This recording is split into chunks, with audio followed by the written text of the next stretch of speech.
Next, I would like to introduce Zarina, Karapteyan.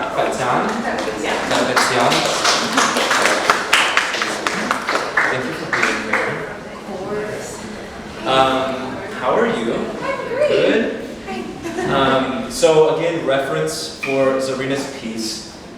This piece in the center here is called Mind Manifesting Matter. I think me and you kind of came to give this piece over just a conversation that we had.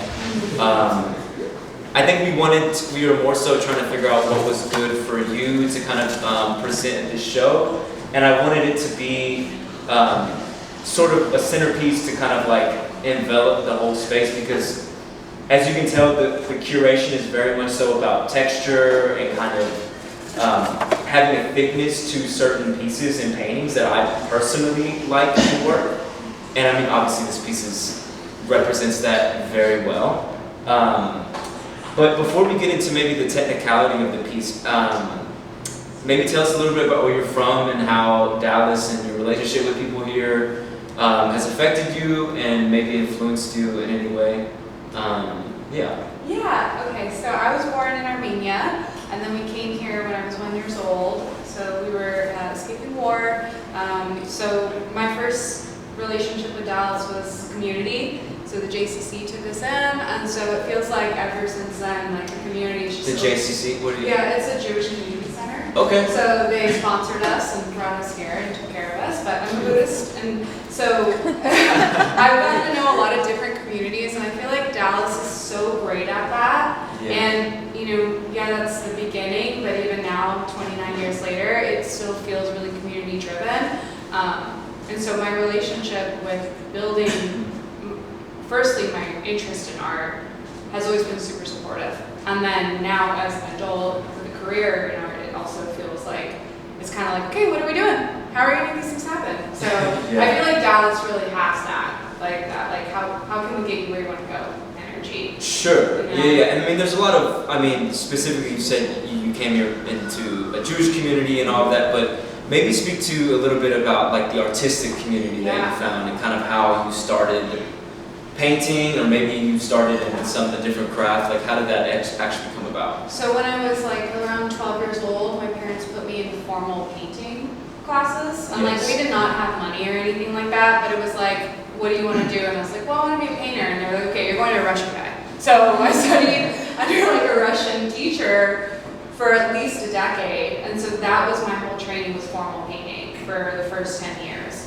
We studied still lifes, and like I painted cow skulls out of oil paint. I was like a 14-year-old and was super pissed about it, you know. And I was like, I want to do something fun. And he's like, we can do the fun later. And now, you know, when I went full time, he was right. You know, now it's like I had all these skills, and this is an abstract painting, but a lot of the work I'm known for in Dallas is more of my technical, traditional art. Sure. So bringing this piece here is like really exciting because I can start to show a little bit more of the abstract work that I'm doing, which has also been really like enjoyed by the community. And so the community has really given me a lot of opportunity to do shows and to make art, and everybody's just been great. Like, it's been an awesome experience painting in Dallas and getting to know Dallas painters, you know. Yeah. Like, it's really cool. Well, I mean, I've sort of experienced this a little bit myself, but I think maybe your experience with starting very formal and technical has given you a foundation to branch out into more abstract ways of expression, where, I mean, I think rightfully so. I mean, sometimes people who do abstract work don't start from a technical standpoint, and there can be this kind of like, I don't know, maybe arrogant or kind of, you know, a little bit pompous kind of like, I'm doing something abstract, I'm trying to do something conceptual of that nature. But I think in your case it's different, because when you know you can create something very technical and very like beautiful and structured, you taking a step back from that is probably a sense of freedom that you got, to where you can just give yourself this kind of like surrealist kind of expression, which is what I really see in this piece specifically.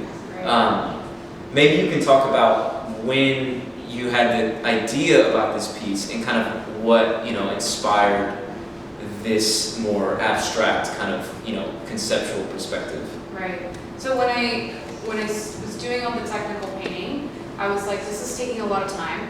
And if anybody's painting like a portrait or a figure, anything, you're like, gosh, this is taking forever. And I was like, I'm a little impatient. I do want to make more expressive art, but I don't want to feel like I'm cheating the audience. And I was always trying to work from a place of like trust with the people watching my work and viewing my work. And so I think the fact that I did formal training, people like will sit with me and listen to what inspired the piece a little bit more closely. Sure. You know? Yeah. And so there was just a season of life where I was just picking up every material and playing with it, because I was like, I want to be making art with fun things. You know, I don't want to be bored in the studio. And so picking up sand and plaster and different, you know, materials was just like exciting, and I always wanted to build a career based off of what I enjoyed making. And so, you know, with that as kind of my inner compass, I've always wanted to go travel and make art like in the environment. Sure. And Outside of the studio. Outside of the studio, because Yeah. I was like, man, I know how to do all these things. Why don't you just give me a box of stuff and see what I make? Like, drop me off somewhere in the world and like, let's see what happens. You know, because I also don't really repeat myself very often. And so I really wanted to make a big painting inspired by my trip from Iceland.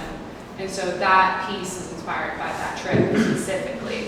So I went out there, made some work, brought that back into the studio, and then I made the pieces from that reference. So is there actual sand, black sand from Iceland? Probably a little bit, just a tiny bit. Not that's the a whole lot. thing. That's like yeah, a- I would never do that, guys. But I did do that in Iceland, like with little pieces, and so that was kind of where the idea was born. Went out there. It was like 30-degree weather. I loved it. It was like I was getting my butt kicked. It was awesome. Like it was raining, and I love it. I don't know, there's a little crazy part of me that's like, okay, I should be asleep. You know, it's 10 o'clock, the sun's still out, and it's freezing, and I'm out here playing with sand and paint. Like, this is insane, you know? So were they more, I guess it was more studies that you were doing out there? Yeah. Kind of like, were they small canvas works? Or Little orbs, little circle Little canvases, orbs, little circle canvases. Yeah, Okay. and so then, you know, I came home and looked at the pieces, and there was little twigs and like different rocks in it, even though it just had like one black field. I was like, that's really cool, because like in the moment it just had one color.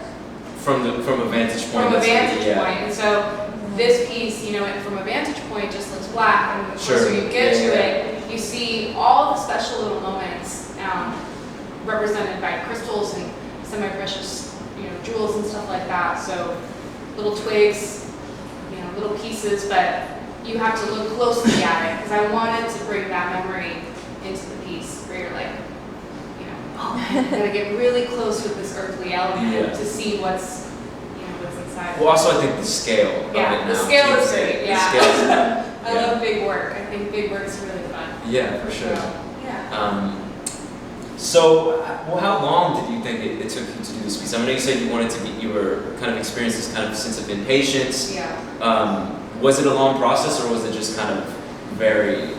It's kind of both, right? You could say like the process began with the idea, Sure, and then it had to go, you know, make the work that could fund the trip, and then the trip had to, you know, manifest, and then I had to bring all that back, and then 2 years later I had to have a wall that a big canvas could sit on, and then it was like all the elements had worked itself out.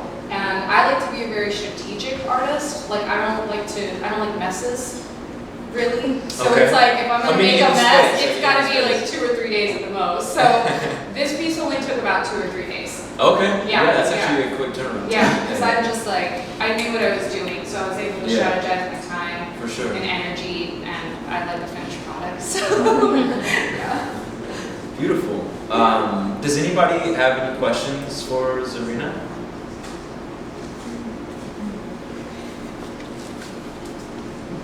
Yeah, you. What elements of your like classical training and practice do you find most seep into your abstract work? Because it's obviously not very away from it, because you spent all those years doing it. What things do you find? That's a great question. I think the intention and focus and the planning goes a lot into my abstract work. If you do technical and formal painting, you have to think about it before you even put paint on the canvas. Sure. You know, you have to really consider your materials and what you want it to look like is always kind of in the front of your mind, because if you're painting realism, you're like, it's gotta look like what I want, you know? So when I approach abstract painting, I really try to make the end product look as closely to what I'm imagining, with like a percentage reserved for like the moment. So I feel like that's kind of my application of that. Yeah, just more of my question is very so it's just, I love this. It's so sensory, it's so tactile to me. Like I did not touch it, but I wanted to. Oh, you can touch it. Okay. Yeah. So yeah, it's like the first thing that jumped out at me was how sensory it was. Especially, it's very sparkly. Yeah. Was that just like a little moment of joy when you were like, let's make it sparkly, or like, what was that about? It was an accident, you know, because it's like you see sand for what it is, and then, you know, when you're in Iceland and you're in a black lava field, which this is really inspired by those moments of me being isolated in a black lava field covered in sand, and then the sun comes out and everything just sparkles, and you realize light has so much to do with material, and you can see the material in such a new way. So for me to use sand, I mean, not only does it bring me joy to sprinkle things like that, actual, like it's silly and fun and kind of childlike, but it does make my hands happy. And so I'm gonna make art that makes my hands happy, and then it also gets to remind me of that moment. And it also can help, you know, it plays with your eye, not only with the light, but with the texture. There's just a lot that can happen with sand. So that's why I love using it in work. Yeah. Kelsey. I told her I was going to ask questions. So, this doesn't have anything to do with this piece necessarily, but it's you overall. I know that like on your Instagram, you've been posting a lot about how you didn't get accepted into art school way back in the day. Yeah. So how has that, I feel like as artists, like we like to flaunt like, oh, I got this degree, this fine arts degree, that type of thing, and like that's a sense of pride and for whatever it means, right? But it doesn't really mean much. But like, how did that experience shape you? Because a lot of people would have felt really beaten down by that, but you're still doing work. Yeah. So how did that experience shape you? So I did go to art school for a year, and you have to get accepted. So you do like classes, and then, you know, you have to do a review. And they literally wrote on my sheet, we don't care that you know how to do technical painting. We want to see your ideas. And I thought, well, okay, you know, whatever. And then the next year I applied again with a new portfolio, and it was still too technical. But I was 22 years old, and I had some sort of knowledge there where I thought, that's ridiculous. I'm 22 years old. I don't have enough life under my belt to have enough ideas. Sure. Yeah. I haven't even read through all the art history books. I don't know anything about life. And so but I knew how to paint. And it was a really tense moment to have quit. But the same day I like failed art school, I got a $5,000 check to do a mural. So I just followed the money at that point. I was like, okay, you know, like I'm gonna follow the money and see what happens. And so that was definitely the first step into like moving into my career. And sometimes it's just, that's what it is a check, you know. Yeah. I quit school after that. Yeah. Does anybody else have any questions? Yes? Hi. So I just wanted to add on to what he said. I studied geology, so when I saw this, it's like, oh my god, geology. And is there a reason why you went to Iceland specifically? Did that kind of resonate?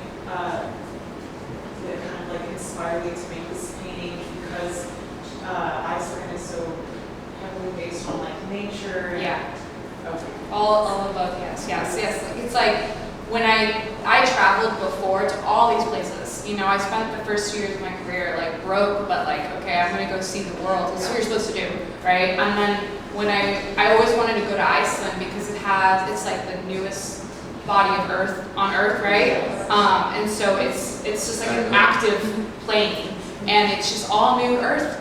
And you're just like, oh my god, this is so cool. So all that black sand is just lava, you know, crushed up lava. It's awesome. Underwater volcanoes. It's so cool. Yeah, and there's a good book here. There's an Iceland book here, so there's some good references. Oh yeah, Yeah. there is. So yeah, it Please definitely purchase the inspired book. me. Please She purchase does not get a percentage of the sales. Not in the book, but the piece. Yeah. But the book is great, and it shows the vastness of Iceland, and it's this like small part of the earth, but it has so much energy. And so finding a place that has a ton of energy was the goal. Sure. And coming back and trying to make a piece based on that was, exciting. So, Yeah. Beautiful. Thank you so much, Zarina. Thank you. Please give a round of applause.